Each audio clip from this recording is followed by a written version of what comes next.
Hello everyone, we're back, and this time, thanks to some Google backup images I didn't need that I was able to take off the phone, I have enough room here for 28 minutes worth of footage.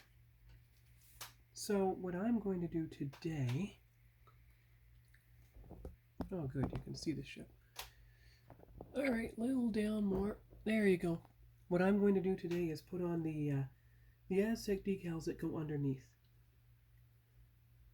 Now, as you can see on the set, if there are any decals that go around the sensor ring that's not mentioned on, well, it's mentioned on the side of the box, not on the Aztec decal set. So I am looking for, what am I looking for? Start with R111. That's what I'm looking for. R111. Oh, right.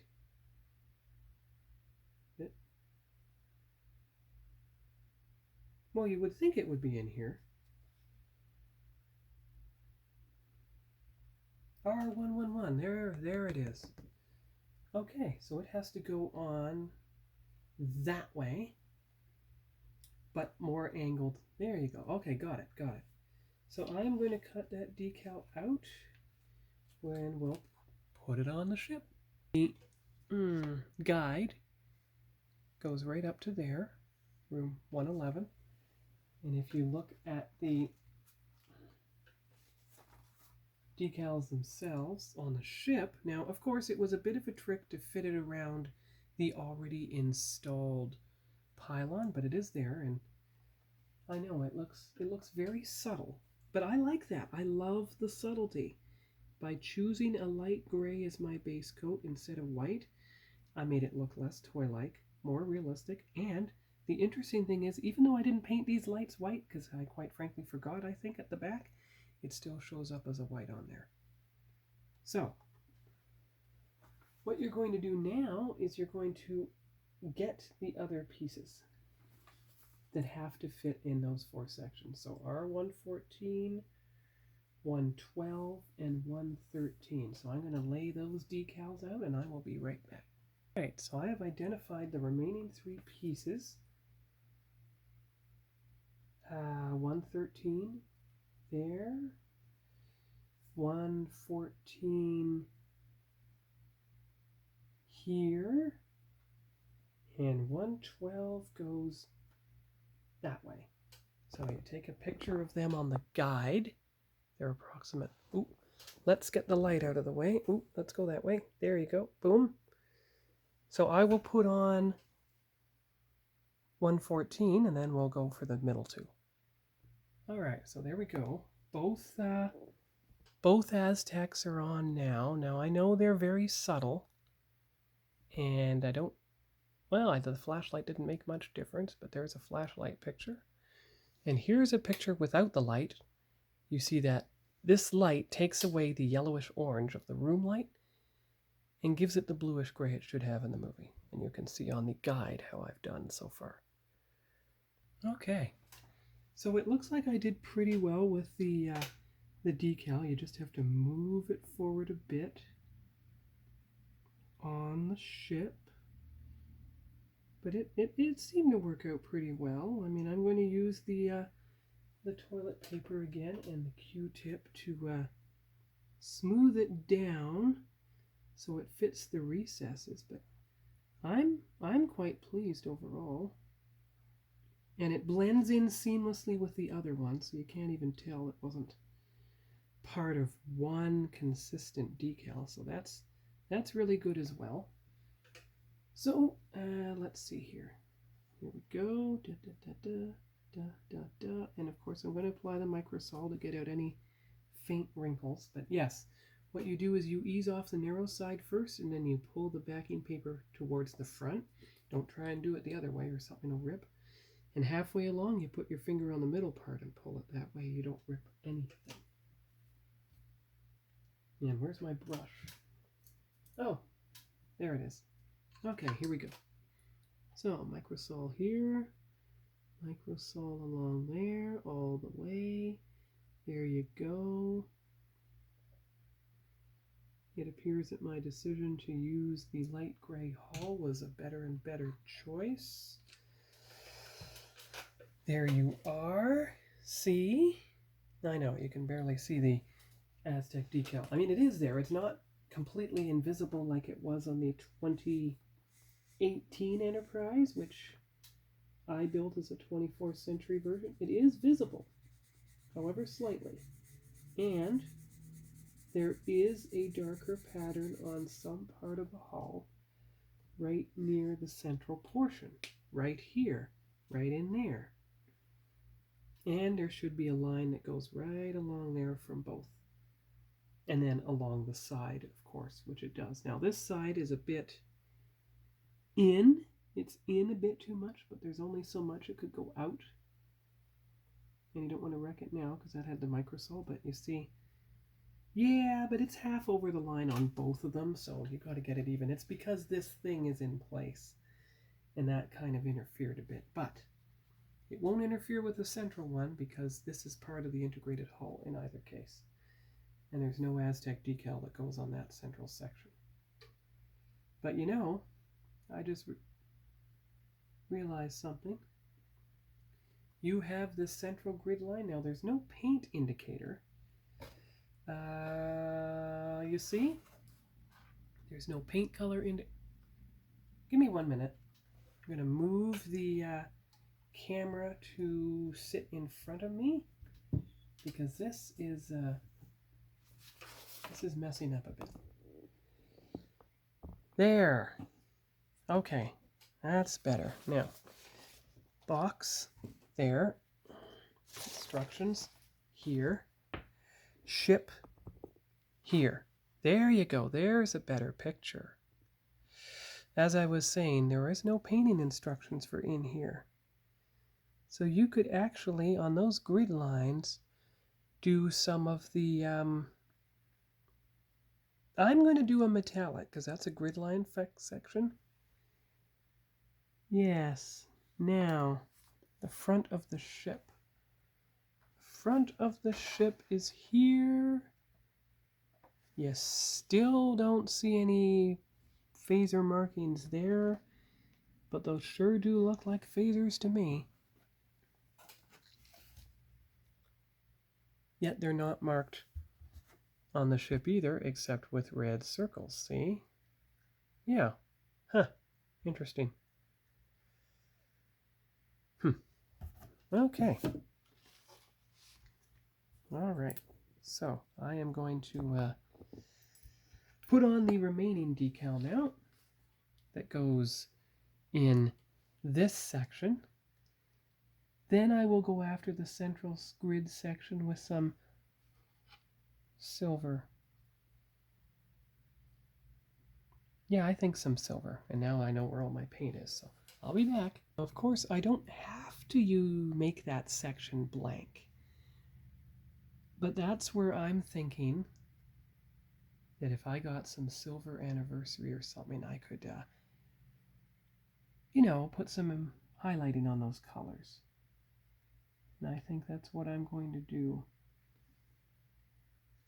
And some white on the lights there and everything. Yeah, there's still a bit of highlighting to do, and I mean here and here before I do that on the cells. Yeah, and of course I can do the top of this, but see, that's going to want some color as well. And on the box, it doesn't have one. It's so strange.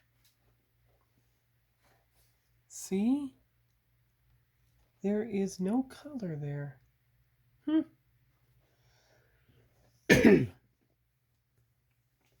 But I mean, I like metallics. I mean, that was an ink of gold on the phasers. Maybe you could give it a bit of copper or brass just to fix it up a bit. I really think that would be a good idea. But that's something I'm going to do after these Aztec decals are in place. because it's a lot better to do the detail painting on top than to have it underneath the decal, possibly get smutsed by the decal itself. Yeah. Of course, it is in a recessed fashion. Now, there doesn't appear to be any painting on the bridge itself either. There's no color for the bridge. Look, there is a decal, of course, 52, so it will go on there. Yeah. You put all the Aztec decals down first, and then you do the other part. So this is decal number R113, Reliant 113. So let's do something strange and try to put it on the ship on camera, just so you can see how one of them goes on, and we'll see how this works. Now, usually what goes on camera doesn't go as well as what went on when it was off camera, but we'll see. If it starts sliding, then we're in good shape. There you go, see? It's already slid partially off its backing paper. So all you have to do is slide this all the way, slide it back, hold it there, and then slide. And then hold it here and pull carefully. There you go.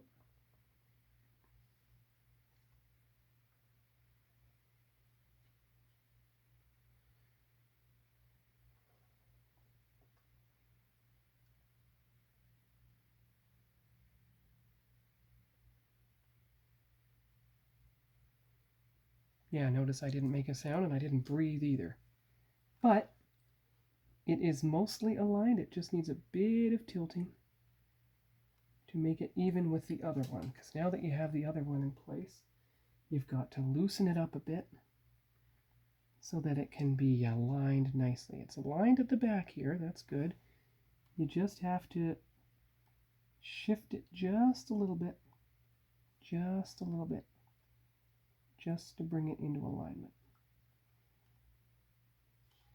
That's pretty good. Yeah, that is. And look at.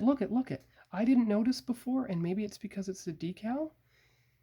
It enhances the grid lines without you having to do anything. You didn't have to use panel line accent or anything. It enhances the grid lines all by itself. That's wonderful. And you just run this along here. There you go. So now it's time to blot out the decal with the toilet paper because it's softer than the paper towel. It won't risk damaging the thing. You make sure to press it up against this three-dimensional surface here. There you go. Press it along there. Yep. There you go. Yep. There is no more of a gap than there is on this side. There's a good frontal view. See how subtle it is? Okay, so put on the microsol. You know, I could probably use the Q-tip too. There you go. Microsol all the way back too. There you go. And then, of course, in there. Excellent. There you are. Okay, so you leave it alone now. You highlight the part in the guide that has it in place.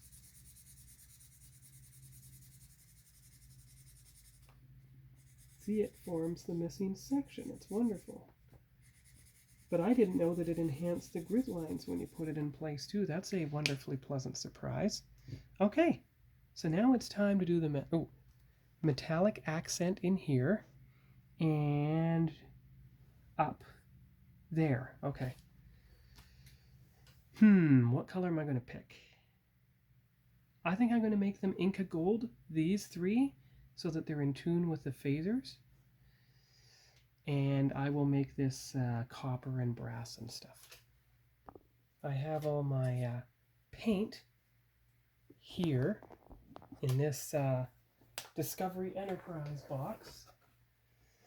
So let's see here. We want the Inca Gold, which I believe is, well, there it is. That's the same color that's on the phasers. You'll want a bronze for some of the insets. There's a copper for the other ones. And let's see, we want silver sterling because it is a bit stronger than Silver Anniversary, which has turned to a milky white after the past 6 years. However, if I shake it up a bit, just give me 1 second. Maybe all the pigment settled to the bottom, and all you need to do is shake it up a bit, and then you can get the proper color back. And don't forget the stir stick. That might be required as well. All the way to the bottom, and then you stir in the other direction, and no, it's like a plain gray on the stir stick, so that's not going to help. Okay, well, Silver Anniversary, no.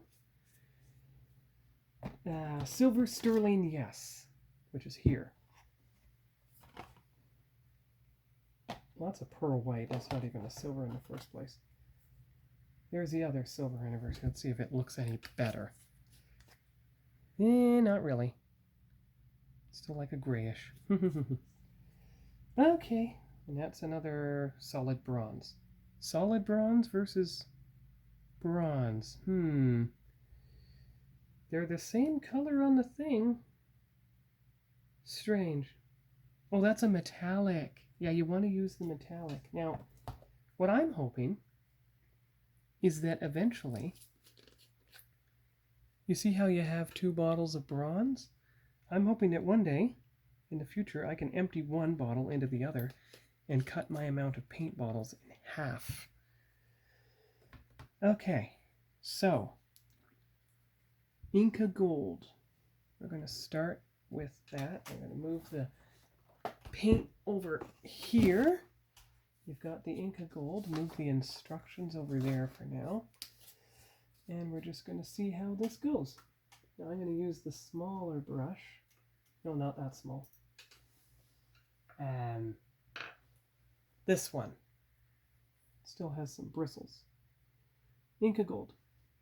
The tiniest bit of paint on the thing. So, there. And there. Oh, a little more.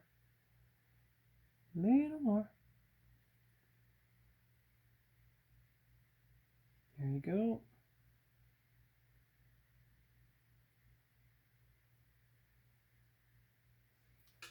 There you go. See, just a trace of color. Okay, so that's the Inca Gold. And we are going to use a finer brush. Say, this brush for the metallic in here. So, let's say silver on the outer boundary. Copper bronze. Let's see what else we've got. Well, we've got an antique copper, but that might be a bit too dark. There's a pure gold. There's an antique gold. There you go. Let's use the antique gold. All right. So I will be back when I have the colors painted. The metallics aren't working. The brush is not helping. I have another idea to use my iridescent colors, because I have 5 of them, and see if they do any better. I'll be right back with the result. All right, so I have the 5 colors. So let's see, you've got blue and gold, you've got green and red, and then you got violet over there. So actually, I'm going to put violet in the very center, and then have the blue and gold and the green and red radiate out from it. Oh, I guess you never used the violet before now, but first time for everything. And these are great because you can hand paint the decals. But 1000 scale, I found it was too small. It made them look too messy, so you want to wait until you have 537 scale decals to do the iridescent painting on. And you need a finer brush that doesn't have its bristles all gummed up together. So it's clearly not going to be this brush anymore. I would say, ooh, how's this one? Its bristles are hard too. That's too small. Maybe, well, we'll try this one. Let's see how it goes. Just the tiniest bit though, you don't need a whole bunch. Just the tiniest amount in the center. There you go. Good, so that is that one. That's the interference gold. Oh, well, you can't quite see what I'm doing there. That's better. So that's the interference violet in the center. So I'm going to set it back to say, okay, it's been used.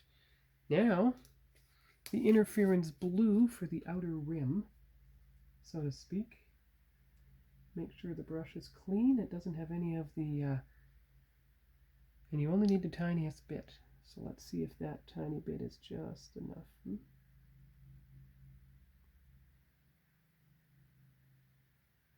There, good. Okay, so that is the blue. I know, a little bit goes a long way, so even though these bottles are small, well, I actually have folk art bottles of tubes of these paints as well. And there, so let's see, how are we doing? Oh, you can see a couple. Good. Now we do the red.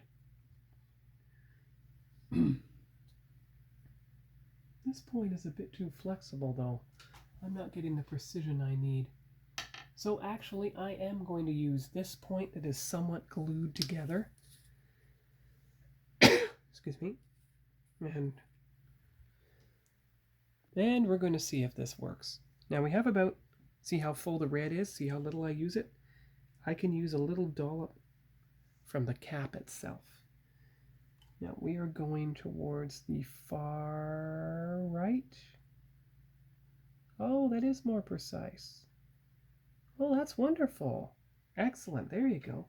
That's the brush to use after all. Okay, good. Now we know. But my gosh, there's so much. But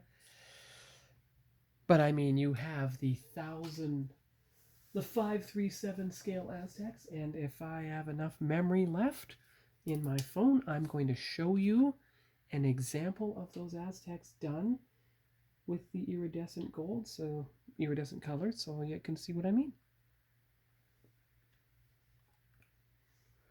So blue and gold go beside each other. Yep. There we go. There we are. Yep. And one more, the green. And then you'll have the final colors all complete. All right. Because I love the iridescent, but there has to be a limit in size. And I'm going to show you what I mean in just a moment here. Ooh, see, a bit too much on the brush. There we go. Okay. There has to be a limit in the size of the surface area that you use for the color. You want it to be on a small section, not a big section. So for instance, and remember, it's a section that's going to be covered by Aztec decals anyway, you would not want to do it on a section like these rays. It would be, would it be too big? Yeah, and it's going to be covered by Aztec decals anyway, I think. Isn't it? Give me 1 minute. Let's take a look at the back of the box. Yes, there is an Aztec pattern on the box. Yeah, you don't want that to distract from the... I don't know, though. Let me look at the top. The top does not show the roll bar. That's the problem. Oh, but there you go. There's the roll bar, see? But you know what? Why not? It's my trademark by now. Well, I haven't trademarked it, but it's my thing. I like the pearlescent. Now, let's count the sections and see how much we can do. So 1, 2, 3, 4, 5, 6, 7. And you have 5 colors. Well, just start from blue and go that way. We're going to see how it looks. I'm just going to use a thicker brush. Remember, they're water-based, so if it doesn't look good, you can take them off. A picture of the iridescent shining in a light. So there is normal. You can barely see it. There are the colors. All right, the first experiment underneath the decal. Well, I think that looks good.